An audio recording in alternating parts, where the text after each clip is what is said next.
Our match on action and object cuts were inspired by much of the material we researched before creating our prototypes earlier this semester, as it seemed to be a key editing tool utilized by many of the films and experiences we looked at, from the filmography of Satoshi Kon to the gameplay editing of Virginia.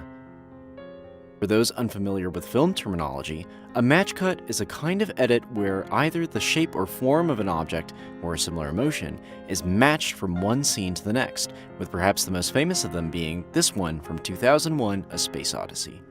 We based our match on action and object transition off of a cut from Ari Aster's short film Munchausen. In this scene, one of the main characters picks up a suitcase, the camera remaining fixed and tracking on the suitcase, while the environment shifts from the character's bedroom to the trunk of a car. Similarly, for our final experience, we built a scene in which you are seated on your bed, with a suitcase placed next to you. We assumed that the natural inclination for most people would be to pick up the suitcase, so we initially based our trigger for the cut around a guest picking up and dropping the suitcase on the floor. However, internal playtesting of this transition made us rethink how this match on action and object cut should function in our final experience. We made the following changes. We found that if you bind a cut to an action, a delay in loading can break the transition. So to fix this, we put both environments in one Unity scene and loaded new assets instead of a new scene so that the transition appeared more seamless. We also made the position of the suitcase fixed instead of making it fully interactable, meaning that you can only open and close the suitcase rather than being able to pick it up. This meant redesigning this interaction entirely. So now instead of having a closed suitcase situated next to your bed, we now had an open suitcase and a few other items positioned to your left on the bed. The actual cut was then linked to the act of closing the suitcase rather than lifting it up.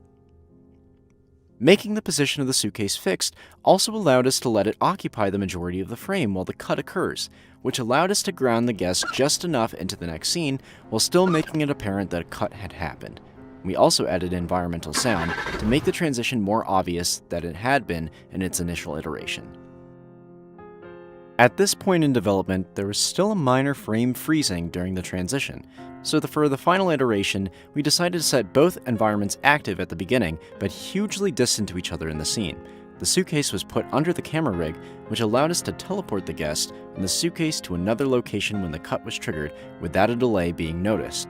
The performance of this transition was optimized by replacing the loading with a simple translation. In its final implementation, we were surprised at how well match on action and object cuts worked within the VR format, and we got similar comments from those that playtested this transition during development. Out of all the other transitions we created for the project, this one seemed one of the most promising transitions we created, as it showcased a unification of interactivity and editing that seemed uniquely suited for VR. So in summary, here are a few takeaways we learned about executing this transition properly. To keep the cut seamless, you should not only keep both environments within the same scene, but opt to translate the position of the player rather than load in new assets to minimize delay. Keeping the focus object fixed within both scenes is key, as having it remain static allows it to take up the majority of the guest's FOV and ground them into the next scene. Changing sound cues are helpful in communicating that a cut has occurred. And finally, not only can match cuts be executed in VR, but seem to be well suited for the medium, linking VR-specific interactions and traditional film editing together in a way that felt idiosyncratic. Feel free to play around with this transition yourself in our cutting-edge VR transition tool on GitHub, link in the description below.